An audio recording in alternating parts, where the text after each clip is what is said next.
रावण की श्रीलंका, जैसा कि भारतीय महाकाव्य रामायण में वर्णित है, रहस्यमयी और रोचक तथ्यों से भरी भूमि है। चलिए वीडियो शुरू करते हैं। नंबर 1, स्वर्ण नगरी लंका। रामायण के अनुसार रावण की लंका एक भव्य नगरी थी जो सोने से बनी थी। इसे दिव्य शिल्पकार विश्वकर्मा ने बनाया था।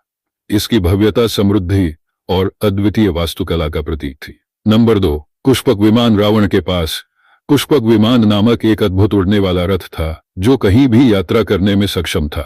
यह उस समय की उन्नत कल्पनाशील तकनीक को दर्शाता है। नंबर 3, रावण का ज्ञान। रावण सिर्फ एक योद्धा ही नहीं बल्कि एक महान विद्वान भी था। वह भगवान शिव का भक्त था और वेदों और संगीत का गहरा ज्ञान रखता था। उसकी रचना शिव तांडव स्तोत्रम भगवान शिव को समर्पित एक अनुपम कृति है। नंबर 4, रावण के 10 सिर। प्रतीकात्मक रूप से रावण के 10 सिर उसके ज्ञान को दर्शाते हैं, जिसमें 6 शास्त्र और 4 वेद शामिल हैं। ये उसके विभिन्न विषयों में निपुणता को दर्शाते हैं।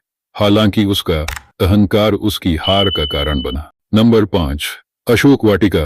अशोक वाटिका एक सुंदर बगीचा था जहां रावण ने सीता को बंदी बनाकर रखा था।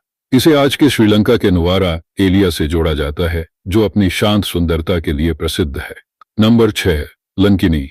लंका की रक्षक लंकिनी एक राक्षसी थी जो लंका के द्वारों की रक्षा करती थी। जब हनुमान ने सीता की खोज के दौरान उसे हराया तो इसे लंका के पतन की शुरुआत माना गया।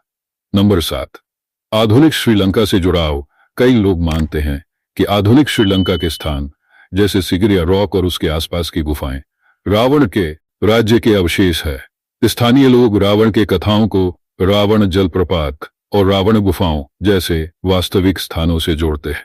नंबर 8, रावण एक राजा के रूप में।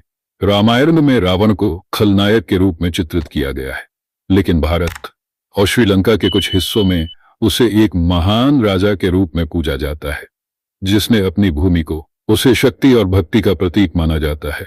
नंबर 9, रावण की नाड़ी।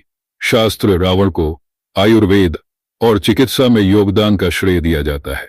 रावण संहिता और रावण नाड़ी जैसे प्राचीन ग्रंथ उसके खगोल विज्ञान, ज्योतिष और जड़ी बूटियों के ज्ञान को दर्शाते हैं। नंबर 10, रीतियां और पूजा। भारत और श्रीलंका के कुछ क्षेत्रों में रावण को देवता के रूप में पूजा जाता है। उदाहरण के लिए मध्य प्रदेश और कर्नाटक के कुछ हिस्सों में ये तथ्य रावण की लंका को भव्यता और जटिल चरित्र का संगम बनाते हैं, जो पौराणिक कथाओं, संस्कृति और इतिहास का अनूठा मिश्रण है। धन्यवाद दोस्तों। अगर आप भी प्रभु श्री राम जी के भक्त हों तो लाइक, शेयर और चैनल को सब्सक्राइब जरूर करें। जय श्री राम।